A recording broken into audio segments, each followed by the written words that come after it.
Вот вам задачка на сообразительность. Нужно из чисел 1, 7, 10 и 3 получить 24. Можно использовать сложение, вычитание, умножение и деление, но каждое число только один раз. Можете даже поставить на паузу и попробовать. Знаете, это как раз тот тип задач, на которых спотыкаются даже самые продвинутые нейросети. И вот тут мы подходим к главной проблеме. Большие языковые модели, или БЯМ, как их называют, отлично справляются с фактами, но вот с многошаговой логикой у них часто, проблемы. Они знают что, но не всегда понимают, как прийти к правильному ответу. А что, если бы мы могли научить ИИ не просто знать, а именно рассуждать? Вот как раз для этого и была придумана концепция, которую назвали буфер мыслей. Все, о чем мы сегодня говорим, основано на научной статье «Buffer of Thoughts». Ее написали исследователи из Пекинского университета, Беркли и Стэнфорда. Давайте же разберемся, в чем там суть. Но чтобы по-настоящему оценить эту идею, нужно сначала понять, а как вообще ИИ пытался решать такие задачи раньше, и почему, скажем так, это работало не очень. В общем, было два главных пути. Первый — это рассуждение в один запрос. Быстро, но очень негибко. То есть под каждую новую задачу приходилось все настраивать вручную. Второй путь — это перебор множества вариантов. Он более универсальный, но это невероятно медленное и требует просто гигантских вычислительных мощностей. Очень дорого. И вот авторы статьи очень точно подметили, в чем корень проблемы. Вот прямая цитата из работы: «Они пренебрегают извлечением общих и высокоуровневых принципов из ранее выполненных задач». Если перевести на простой язык, то получается, что старые системы вообще не учились на собственном опыте. Каждый раз они решали похожую задачу так, будто видят ее в первый раз, с нуля. И вот тут-то и появляется элегантное решение, тот самый буфер мыслей. Так что же это такое на самом деле? По сути, буфер мыслей — это фреймворк, который создает такое специальное хранилище, мета-буфер. И вот в этом хранилище лежат не готовые ответы на конкретные вопросы, а именно общие стратегии, такие, знаете, рецепты для решения целых классов задач. Их и назвали мыслительными шаблонами. Вот простая аналогия. Представьте, что вместо того, чтобы каждый раз с нуля изобретать молоток, чтобы забить гвоздь, и получает целый ящик с инструментами. Там уже есть и молотки, и отвертки, и гаечные ключи для самых разных ситуаций. Он просто подходит, смотрит на задачу и выбирает нужный инструмент. Все.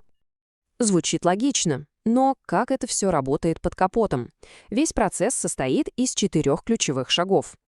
Смотрите, сначала работает анализатор задачи, потом система лезет в свой мета-буфер за нужной стратегии, дальше происходит так называемая конкретизация рассуждения, и, наконец, менеджер буфера все это анализирует и замыкает цикл, позволяя системе учиться. Итак, шаг первый — анализатор задачи.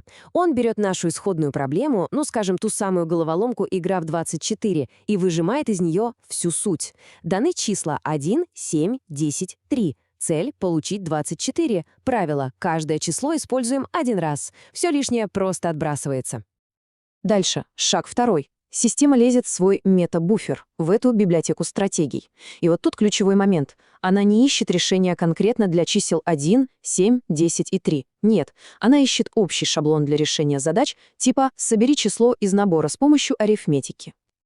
В статье есть отличный пример такого шаблона. Вот, скажем, для решения любого квадратного уравнения есть железный алгоритм. Шаг первый — считаем дискриминант. Шаг второй — по нему определяем, сколько будет корней. Шаг третий — вычисляем сами корни по формуле. Все, этот шаблон подходит для бесконечного множества разных уравнений. Затем идет третий шаг — конкретизация. Система берет вот этот общий шаблон, который она нашла, и как бы наполняет его конкретными данными из текущей задачи. Если это квадратное уравнение, подставляет наши А, Б и С. Если игра в 24, подставляет наши числа 1, 7, 10 и 3. И, наконец, самый важный четвертый шаг — менеджер буфера. Он анализирует полученное решение. Получилось? Отлично. А можно ли из этого удачного решения вытащить какую-то новую, более эффективную общую стратегию? Если да, он создает новый шаблон или улучшает старый и кладет его обратно в свою библиотеку. То есть система реально учится и становится умнее с каждой решенной задачей. В теории все это звучит, конечно, здорово. Но что на практике? Давайте посмотрим на цифры из исследования. А они, надо сказать, впечатляют. Возьмем шахматную задачу мат в один ход, где нужно найти единственный верный ход. Здесь точность выросла на 51%. Это просто колоссальный прирост по сравнению со старыми методами. А в нашей игре в 24, с которой мы и начали, прирост точности плюс 11%. И это по сравнению с самыми лучшими из существующих подходов. Ну и, так сказать, вишенка на торте — эффективность. Этот новый подход требует всего 12% тех вычислительных ресурсов, которые потребляли громоздкие методы с перебором вариантов. То есть это не просто умнее, это в разы дешевле. Но, пожалуй, самый сильный результат вот на этом графике. Смотрите.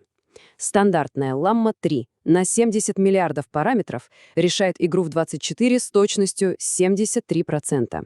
А теперь внимание, гораздо более скромная модель на 8 миллиардов параметров, но с буфером мыслей показывает точность 79%. Только вдумайтесь, маленькая модель обошла гиганта просто за счет того, что научилась думать эффективнее. Так какой же из всего этого можно сделать главный вывод? Что нам дает эта работа? По сути, буфер мыслей дает нейросетям три огромных преимущества. Первое — это, конечно, точность, ведь система больше не изобретает велосипед каждый раз.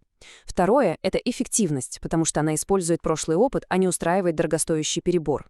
И третье — это надежность. Модель решает похожие задачи последовательно и предсказуемо. Так что эта работа, по сути, меняет сам вектор исследований. Главным становится вопрос не как загрузить в ИИ больше данных, а как научить его лучше этими данными оперировать, как научить его думать. И, похоже, это и есть тот самый следующий большой шаг в развитии искусственного интеллекта.